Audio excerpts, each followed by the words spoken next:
Let's take a look at my gaming console display. I've got an IKEA TV console from about 7 years ago, but I can't seem to figure out what model it is. But I've outfitted it with 13 gaming consoles. In retrospect, I should probably ditch the Retron 5 and move the N64 or the PS2 up there, but maybe that's for another day. If you watch some of my videos, you know that I have a brother who also likes video games.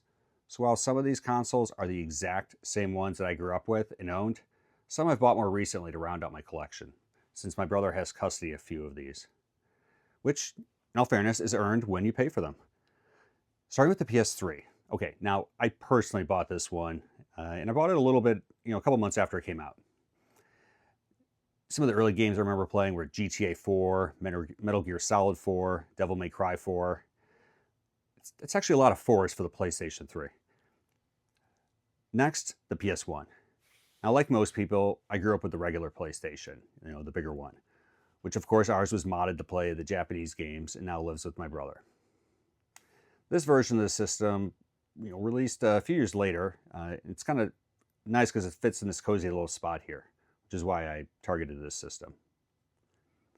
And then here's the aforementioned Retron 5. And this plays Famicom, NES, Genesis, SNES, and Game Boy games. And it's got an HDMI output as well. Moving on, I have my Super Nintendo. This is actually one of my favorite systems ever. Just a great gaming library. Next is the Sega Saturn.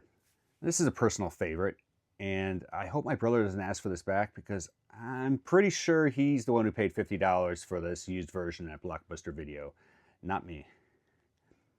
Next, we have the Nintendo Entertainment System, the NES. So I actually have a top-loading official NES that's actually behind this that I bought back in the day new. And if I'm playing Nintendo games, that's what I used to play. But for visual appeal, I've really got to go with the original here. Next, the Dreamcast. I didn't actually get into the Dreamcast that much when it came out. Only got into it a little bit later in life. This one my brother had.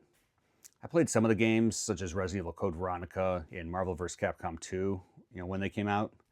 And in a later video, actually it's coming up pretty soon, I'm going to cover some of the Dreamcast games, or actually all my Dreamcast games that I do own. Next, we have the N64 and the PlayStation 2. Now, in an earlier video, I covered my Nintendo 64 games, which I guess means I'll need to do the same for the PS2 as well.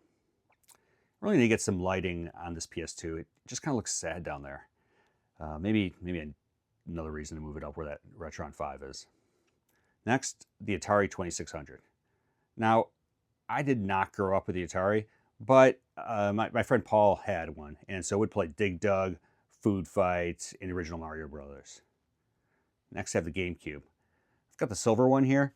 Fits very compact and fits in the space nicely.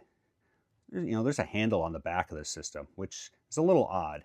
I mean, there's a chance I'm going to be walking around with a system that is plugged in with wires to a TV, and I guess need a handle.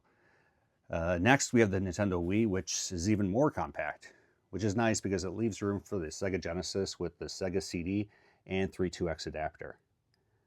The triple threat. Now, I grew up a Nintendo guy. Always kind of saw Sega as being an off-brand compared to Nintendo, much like the real Ghostbusters to the other Ghostbusters, or G.I. Joe to Mask, or Transformers to GoBots. Felt like as a kid, most people went with one, but then there was always someone in your neighborhood who had the alternative.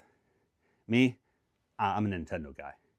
It's hard to go wrong with all the great first-party games, and of course, all my Mega Man and Capcom games. In part 2 of this video, I'll show you how I made this cabinet, including the dividers and the lighting. So please remember to like and subscribe. Really, doing that, liking, subscribing, really makes us creators feel all warm and fuzzy. It's like when you beat a video game and then they thank you at the end for playing.